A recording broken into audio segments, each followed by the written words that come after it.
folks. Welcome in and happy Friday the 13th.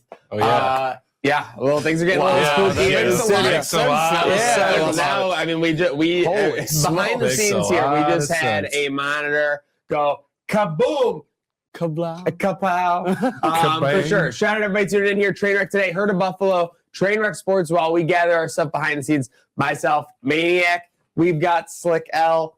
We've got producer Don. We've got Pop Culture Nick on standby. But we've got a huge day to get into. Obviously, Sabres, unfortunately, coming off an L, Don. A game where they led after one. A game where a lot of people felt like they were dominating most of the 30, 40 minutes of the game. And then they kind of let it off the hook. Let them off the hook. Yeah. I thought the first period, I could have easily been 3-zip. We were getting good shots. Credit to their goalie where it's due. He was playing great.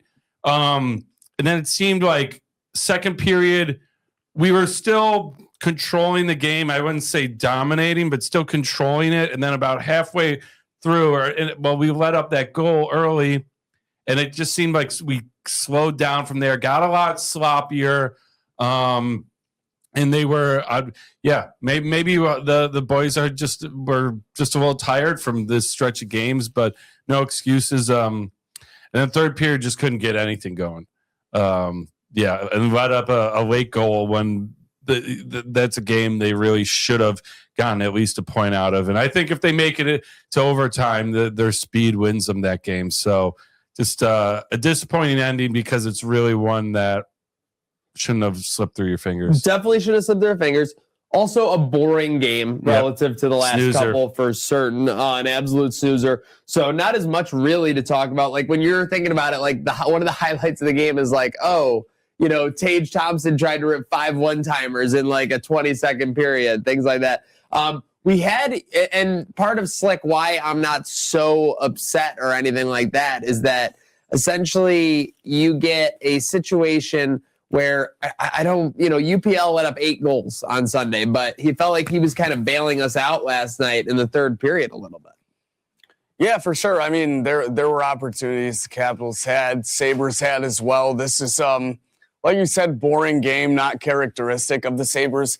It felt like if we weren't anticipating enough that letdown spot against San Jose, this was another one of those slow gear, minus 200 favorites where you should clearly get 2 points out of this, and you let the Capitals get back in it and win, even though you have the chances going down the stretch.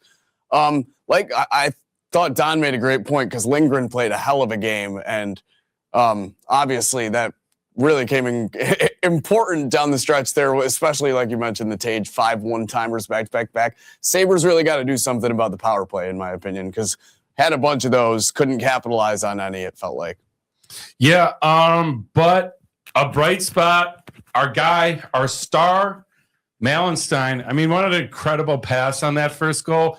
Just a behind-the-back no-looker that finds Carrick. Unbelievable. I thought we had entered like a spaceship era of the Buffalo Sabres when that play was made. Malenstein with a whoop-de-doo, and then he kind of like did like a hook and ladder alley-oop to Carrick with the easiest tuck-in, that he'll have in his career. What a play that was. Yeah, Playmaker back. We were going nuts. Yeah, this guy's really, really going to be a star. I keep saying it. I got to get a T-shirt made for him because it really does seem like he can do it all. He can hit. He can score. He had an amazing goal against the San Jose Sharks. He can fight. He can pass. And not only that, apparently he's a speedster because did you see he broke the acceleration record? I was shocked. What, they were saying 29 miles per hour or something? 24.9, I think he broke another there's a 9 record. in there. I don't look silly because but that was unbelievable. Like if you to put a gun to my head, and I always love to say this, and you said, name the Sabre who skated the fastest this season, he wouldn't have been in my first 5 or 8 easily. There's no shot for Malenstein. So I like to see that your guy Malenstein's moving with some speed. The thing that also, I'm just going to kind of rant about last night's game. I don't think anyone's too pissed, right? We just went 8-1 the last night. Get it out. I think also we kind of got let off the hook against Tampa Bay, if that sounds crazy. We were down 2 with 10 minutes to go. They had scored 6 in 20 minutes. Typically you lose that game. It was kind of surreal to win it. So all things even out in the end. You lose to the Capitals and Ovechkin doesn't even have a point. No. Like that hurts. No, that hurts. No, but he buried Owen Power. He did bury Owen Power, like a lot of fans wanted to do. That kind of says that kids play overall, just not playing strong enough, not playing big enough. And Ovechkin, he's been known to throw the weight around. I'm not saying like, oh, you got buried by a small guy. He's a big, he's a unit of a guy, but he is a little old. And, to just get caught off guard and hit off your feet. And we got to say it again. This is kind of led to what to expect from him in front of the net. Minute 30 left. Guys are whacking away at a loose puck, and he's puck watching. He's stick slapping, everything except for taking the body. It goes in. And if you thought some people in my section were brutal on Owen Power on Tuesday against the Sharks, I couldn't put it in the vlog. You're okay? I'm so sorry. I couldn't put it in the vlog. All right. Folks, thank you for sticking with us. Facebook, YouTube, Twitter, Twitch, Instagram. Listen, it's Friday the 13th. Things are, you see it in a sitcom, like a piece of furniture moves. You're like, well, what special effect artist is pulling that? There's no special effect artist here. We have our producer, Rachel, getting attacked by equipment. We can't have that happen here, okay? So we made sure that the studio was locked down. Hilbert, we are secure. We are ready to lock into the weekend. It's Friday, February 13th. When things get a little spooky, you can't be frazzled, Slick. We might need to get like a medium in here or something to, Maybe that can be next to go. Yeah, with the incense. What do they do?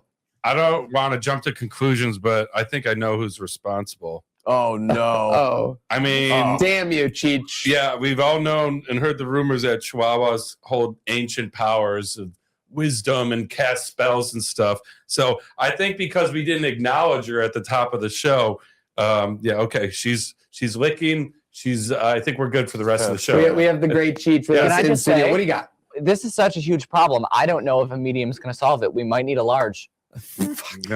So mad. All right. Well, speaking of, obviously, we hope that Sabres problems from last night, little stagnant offense, and then obviously late game non-clutchness doesn't permeate into a larger problem for them. Obviously, Don, you have informally invited me to the game tomorrow on Saturday. Am I still in, or how's John feeling?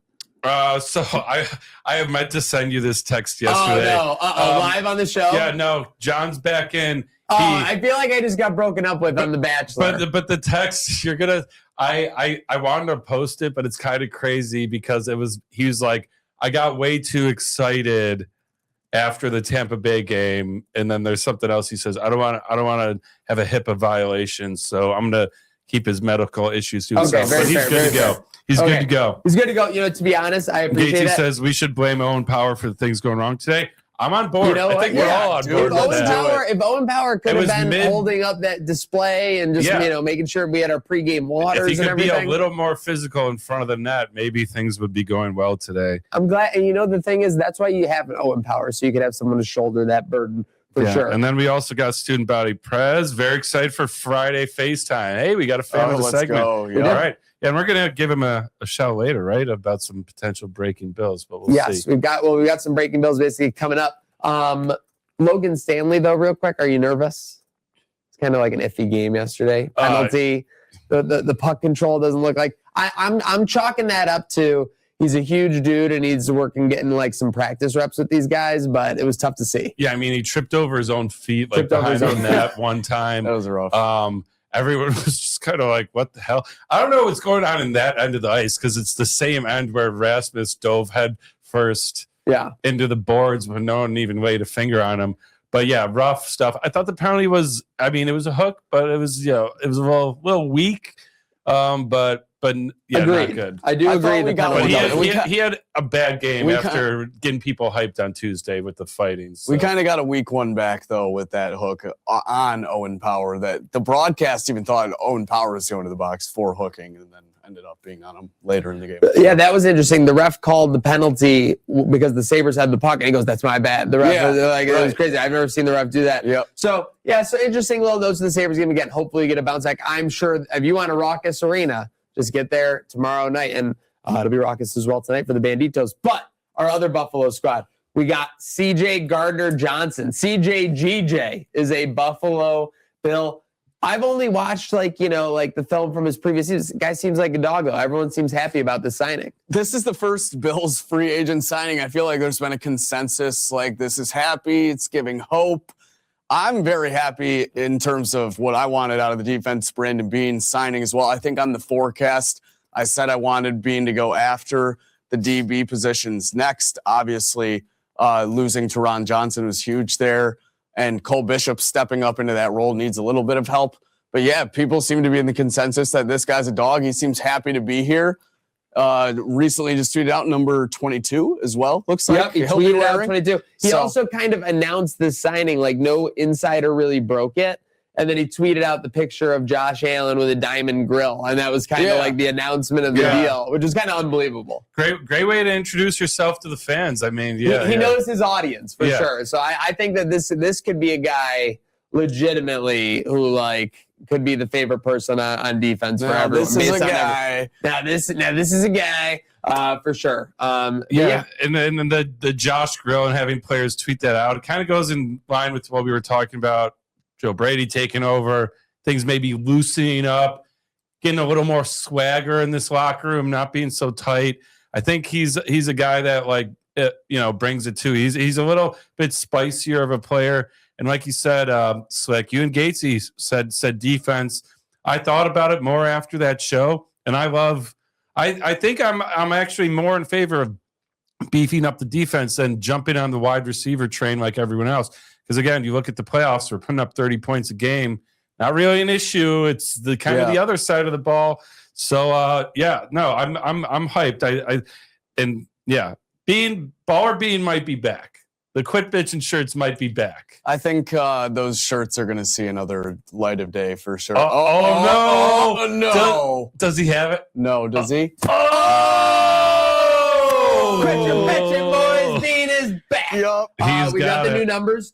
Ray Davis, 7. Nobody saw this coming. He's going to a single-digit number. Greg Rousseau going to 15. Greg Rousseau going to 15. The college numbers.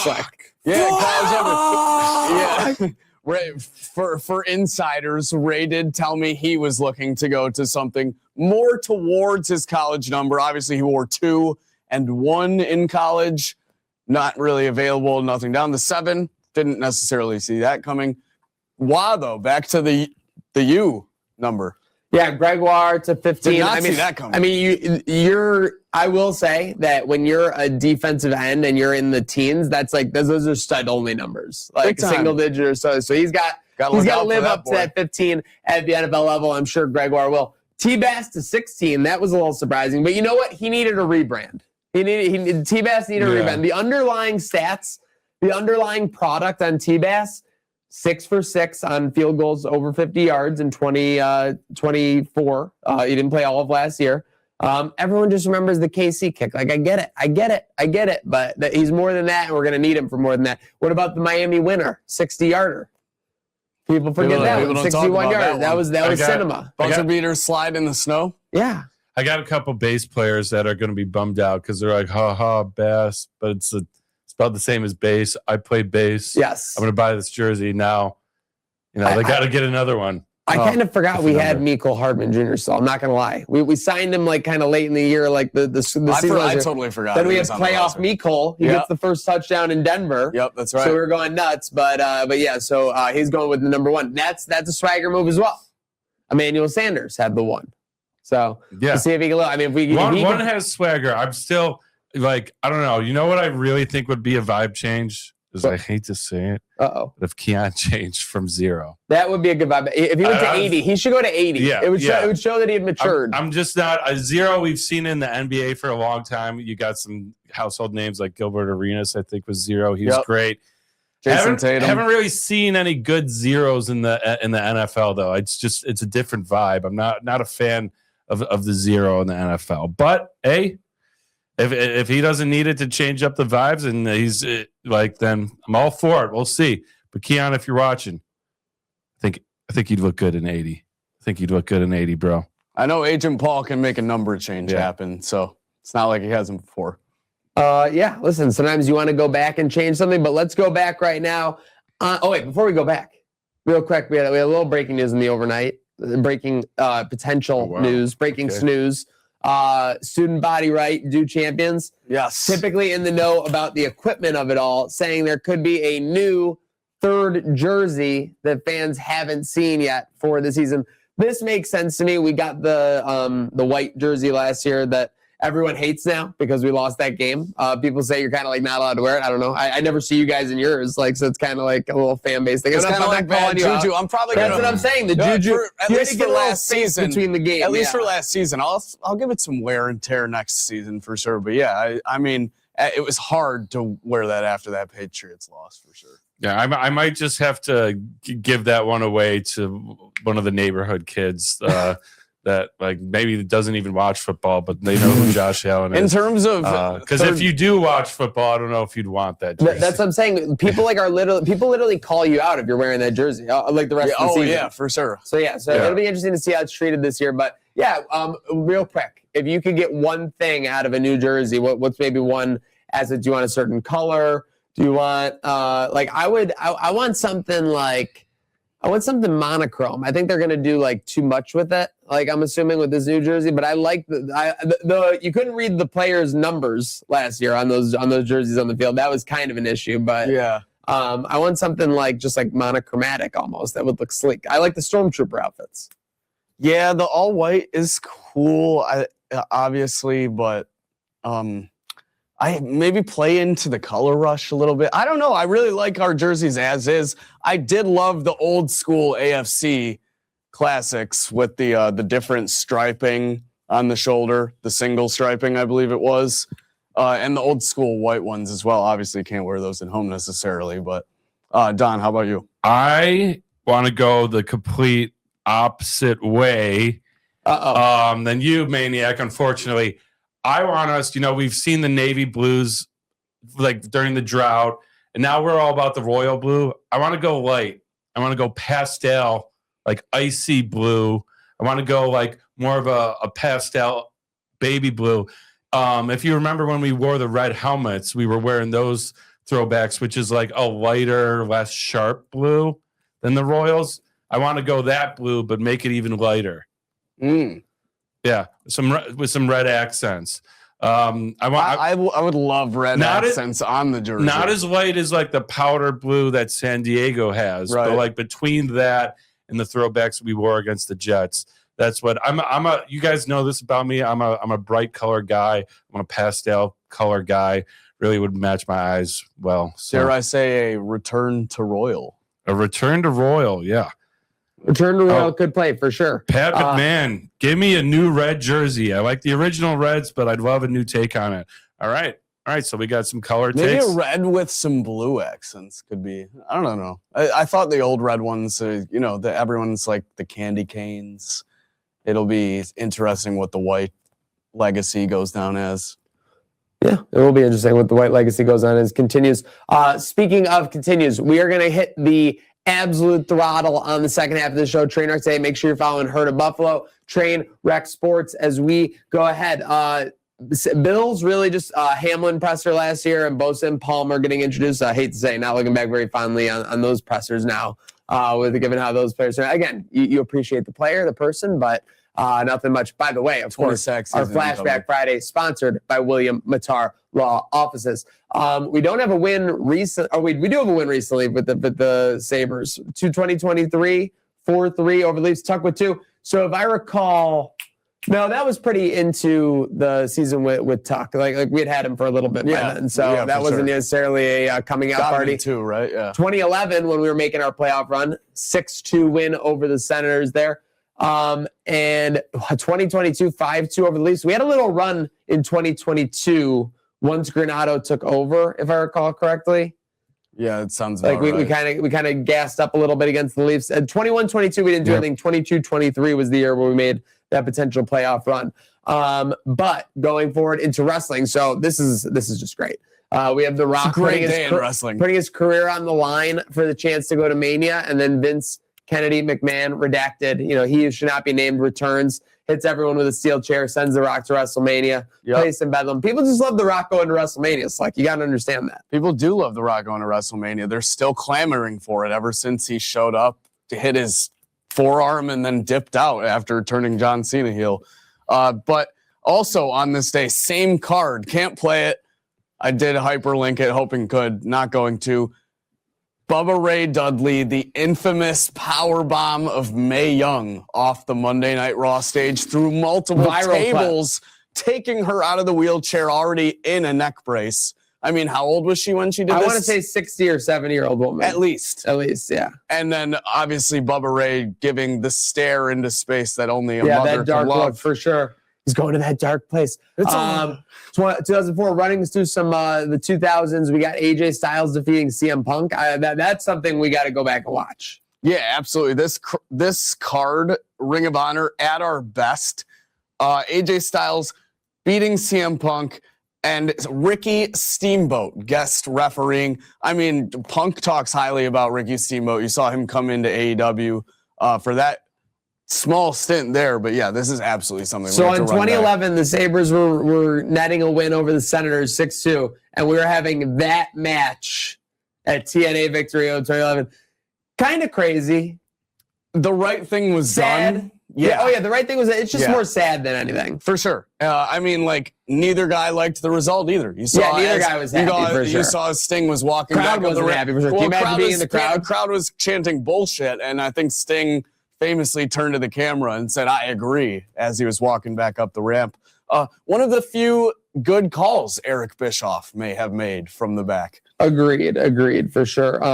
You had the first SmackDown from the Performance Center, kind of a crazy era. I remember Triple H with the camera filming Michael Cole, like little things like that. Oh my gosh, we gotta get that clip for sure. No doubt. But yeah, and then happy birthday, Matt Jackson. So we got a lot going on there. Don, things are also strumming on the music side of things. Yeah, we had Eric Clapton officially quits the Yardbirds. Now, if anyone knows their history, the Yardbirds was kind of this. They weren't as big as Eric Clapton solo or his own group he went on to form, or the next guitarist that replaced him, Jimmy Page, who goes on to make Led Zeppelin. They were kind of the stepping stone that got a lot of great guitarists through their door. But 1965, he quits. Moves on, releases his own thing that will soon become the album he writes for George Harrison's wife, Layla, before he steals her. Who was supposedly his best friend. So if you don't know that, there's no wife like your best friend. Yeah, Eric Clapton was obsessed with George Harrison's first wife. Wrote Layla, it got me on my knees. That song, yeah, it's a banger. There's some great memes where it's like George Harrison's like, "Oh, great, my buddy Eric came out with a new song. Let's hear it." And it's just about stealing his wife. So, but hey, he held no hard feelings. They remained friends somehow. Speaking of Beatles and George Harrison, remaining friends is crazy. I'm sorry. Yeah, it's nuts. It is. Cuck. Yeah, no, new level of cock. It was a different time. Apparently, it was like that wasn't the girl I wanted anyway. So you're taking. You can have her. You can have her. Yeah. Speaking of the Beatles, 1968, Lady Madonna. This is kind of in their period when they're releasing some like random singles that don't belong on an album, and this is one of them. Rain was one of them. This song's a piano banger with Paul on the piano. What was the best out of this burst of songs they released? What got the most herald or acclaim? It's hard to say. They because after their career, they came out. They have that album One, and it's all the singles that like weren't on albums. Yeah. So it's like a double CD. Lady Madonna's up there. I'm not gonna lie. I thought the album was named One because they were all number one hits. Maybe that's what. I might be a dumbass. No, I mean like a big dumbass. It might have been. It might have been I one. had no idea why it was called that. It might have been. Well, some of them. Okay. You're right. I'm actually wrong. Those were ones on albums. Trying to think of what. There you go. Okay. Listen, I'm saving my music guy here. You know what? I'm going with Maniac W. I'm going with Rain. So this would have been like a psychedelic song. mixtape in the modern era, right? Like basically because they didn't have enough for an album. Is that how that works? I mean, these number ones, I think. Well, The ones were already on albums. You mean the ones this? already on. Yeah. He's talking about the random end of career for sure. songs. Yes. Yeah. Well, they like also did it dedication to earlier it. in their career. Like they came out with Penny Lane, and then they like the Magical Mystery Tour album is kind of them just like throwing a bunch of shit together that they had already been released. With Kind of some what unreleased. happens too when you're on psychedelics. Yeah. And then 2006, the Rock and Roll Hall of Fame. I mean, we got some incredible inductees. Some famers. Black Sabbath, R.I.P. Ozzy, Blondie, Miles Davis, kind of wild. Miles Davis, I wouldn't really say is a rock and roll guy, but they kind of expanded their genre. Skynyrd, Sex Pistols, Herb Alpert, famous blues guitarist, and Jerry Moss. So that's wraps up our music. I'm not extensively spoken on Herb Albert and Jerry Moss, but they had to be so cool to be inducted with Black Sabbath, Lynyrd Skynyrd, and Sex Pistols. Yeah. Just those names, like those are insane. fucking Rushmores. Yeah. So like, It's a gauntlet. to go in as your just like normal name, it's freaking dope. Yeah, ridiculous. So great Flashback Friday. They brought to our friends at William Matar Law Office. We are going to get into some Banditos action later. We got the Colorado Mammoth. Banditos looking to make it 3 straight, so that will be a nice chance for the Keep those Banditos to playoff continue. hopes alive. Well, they're in the playoffs by the end of today, but yeah, need to solidify that positioning for sure. But that's not the only craziness. We got UMass upsetting undefeated Miami of Ohio yesterday. It was telling the spread was only 7.5. First game of a conference tournament. The team's been undefeated all year. Yeah, and UMass hasn't been all that thrilling either. I know I've bet on them a couple times, only to be done a little dirty. You think Miami sneaks in? You have the opportunity for the ultimate cinema, and someone said this, you should take 17-14 Auburn and put them against Miami, Ohio in the play-in. Yeah. Oh, my God. And this would also be funny enough, another team with the different Miami school making it in, if you remember the football. And then, me and Slick facing off tonight. This is pretty big for seeding. This is going to be very big for seeding in the conference or in the NCAA tournament because we're all in. Yeah, we're all in the tournament, but going to be big for seeding. Indeed, I think what we have right now, Don, I hold a 3 and you a 5 or something along those lines. In the Big 12 seeding. Yeah. I said that sounds 1 and right. 3? Maybe it's 4 and 3, or it might be 3 and 2. Yeah. Okay. Yeah. 3 and 2 because the 1 seed would face the lower one. But yeah, spreads at 6. Don't feel good about that, but let's sort it out on the court. All right. All right. Okay. All right. I just got the call from the execs. We're going to releasing today's FaceTime Friday as a standalone segment after this show. So we're going to be taking those calls in private, releasing them to you. We want to make sure you get to enjoy that full segment just so we can get our man in the house today. And that man is none other than pop culture Nick Polensky. We got to hit the music. There he is.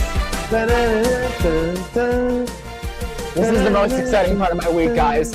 I'll tell you who's not having a very good week. Mr. Timothy Chalamet. Not having a good week. Why? He's White Boy of the Year. Well, he might be White Boy of the Year, and this might cost him an Oscar. Oh, no. So Timothy Chalamet recently did like a town hall with Matthew McConaughey where he says that he doesn't want to be in movies or part of art forms that it's like, hey, we're struggling to keep this thing alive, specifically naming ballet and opera, if you can believe such a thing. Did they address the dump again? They did not address the dump. But I thought this was a pretty shitty showing already for Chalamet. Right. It turns out and McConaughey, who left the dump, is trying to shut him up, and he just keeps going. Talk about a coming-of-age experience for Timothy Chalamet. So everybody is looking at Timothy like, oh, come on, dude, your mother was a ballet dancer. Pretty screwed up thing for you to say.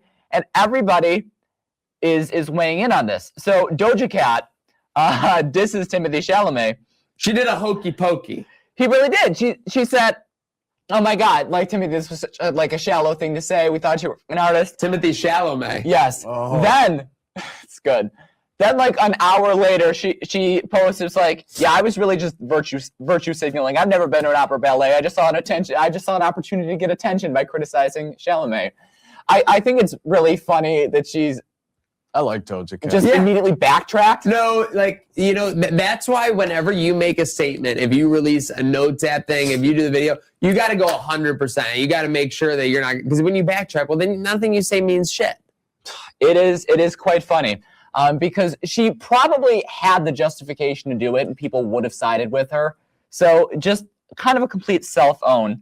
As far as Timothy Chalamet goes, other people are weighing in. His high school principal put out a statement from LaGuardia High School. And it's like, Timothy, you know we're all rooting for you, but from a school of artists, you should know that's not a cool thing to be doing.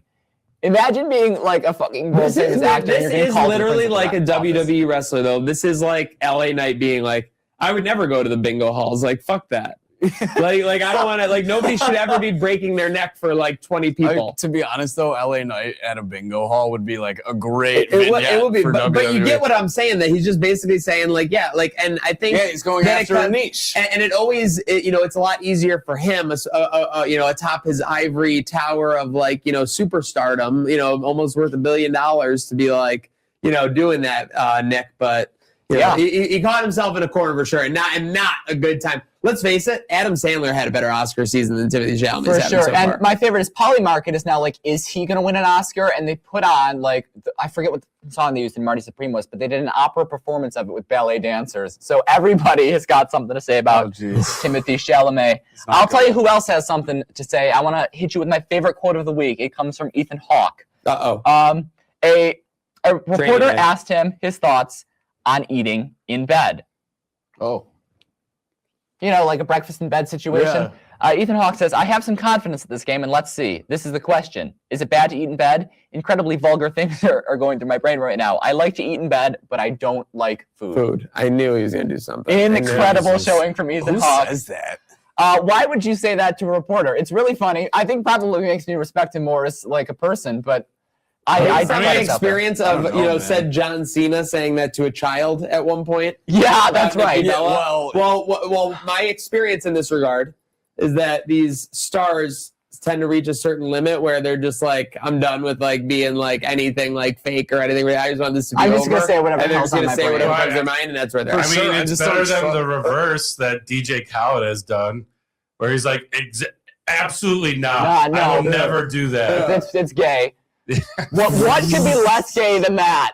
But anyway, I have one final point I want to make. I'm an expert. Popcorn buckets. We've just revealed the commemorative popcorn bucket for Devil Wears Prada 2. Can I ask you a question? Who started this commemorative popcorn bucket? I'll tell you exactly. So it's my favorite image of the week because it's incredible craftsmanship. Which one are we bringing up? The new one? Devil Wears Prada one. Okay. DWP2 got one? Yeah, look at this. That is incredible craftsmanship. That is my favorite image of the week, specifically just because of how happy it makes me. That's great.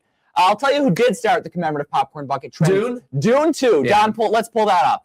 So this went viral because it really does look like a sex toy. Popcorn sex toy. Yeah, I remember this. Pussy. It was like, hey, get the popcorn with like the extra butter, right? But no, so this started the popcorn bucket trend. I think they said that. Remember, popcorn buckets have been around for a while, right? Like these going on. I've got like a 2017 Star Wars one from The Last Jedi, but it's like a bucket. It's like something you can actually use again. What is it? What is it? It's literally like a tin bucket or like a metal bucket with like the branding on it. So it like says Star Wars Last Jedi. It's got like Rey on it and Kylo Ren and stuff. Oh, sweet. So it's kind of cool. Producer Rachel has one from when the Eras Tour came to movie theaters. So they're useful. Was that one a bag too? Oh yeah. I don't know how much it was. No. What was it? Oh, it's just a popcorn bucket with a poster on it. Oh, yeah. Okay. It's not like a crazy thing. All then right. Dune. Chalamet's team probably was wondering what is he doing with those comments about. Very good. Very good. That was pretty good. But then Dune puts out this popcorn bucket that encourages you to boink it. Well, you have to get people excited about the theaters somehow. Right, and everybody's doing it. Have we gone too far? Well, I mean, popcorn has a history with this. We've all seen the comedy sketches where you cut out the Dave Chappelle one. The Dave Chappelle one's famous. Look, man. Yeah. It's because now every movie or every blockbuster that comes out has been doing this. You know, movie theaters used to be a spot in the back where You didn't want to be in the last row unless you were into something, especially I'm not gonna lie. Teenagers in high school. Marty so. Supreme, like he had a golden opportunity to just do an orange, like a ping pong ball, no, just an orange popcorn bucket. Right. That was the whole thing, right? It's orange. Such a strange thing. There are these hunks of plastic that people are spending $50 for. That how did they not do orange ping pong ball? It's a slam dunk. Complete miss. Chalamet's too woke when he shouldn't be, and he's asleep at the wheel when he shouldn't be. It's ridiculous. Jeez. Stay in bed. All right. Anything else you got for us? You got us update. Devil Wears Part 2. When's that come out? May, I think. Soon. These movies are coming out soon. Mando and Grogu. Yeah, looking forward to that as well. We're getting over this dead period of non-movies, essentially. I might be getting a bag. Oh, that's huge. What do you mean? Like I might go get one of the bags. Oh, commemorative from Devil Wears Prada? Yeah, we'll yes. see. He refers to the commemorative buckets as bags because Devil Wears Prada was a bag. It was. It got me sick. I thought you were like, I'm getting like a large chunk of money. And I was like, good for you, Slick. We got the biggest hyped one is we got the Odyssey in July, baby. Chris Nolan. So what will the Odyssey's commemorative bucket be? Oh, God, I don't know. This is a great game, by the way. I like to imagine, like, if it's any indication, I imagine it's probably going to be like the bottom half of a Roman helmet, but like those are empty on the bottom. So I would think you'd do something with Trojan horse because that's the beginning. That's hysterical. That's a ship. Or a ship Cyclops. or Cyclops head. I was going to say Cyclops head with the top comes off. Yeah, the helmet is where I'm going just because that's something a lot of other movies have done. I'm thinking like Trojan horse, though, would be incredible. And what an incredible end to Pop Culture Corner. One last for Pop Culture because you dinosaured last weekend. What would the Jurassic Park commemorative bucket have been back in 1990s?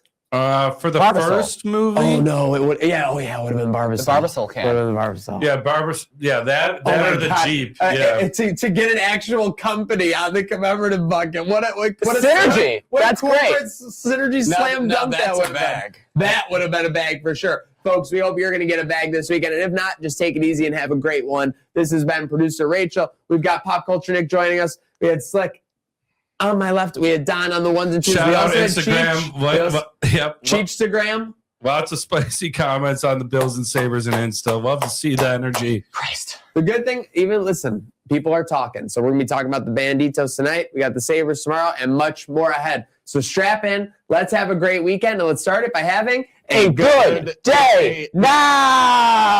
Happy Friday the 13th. I'm a dog.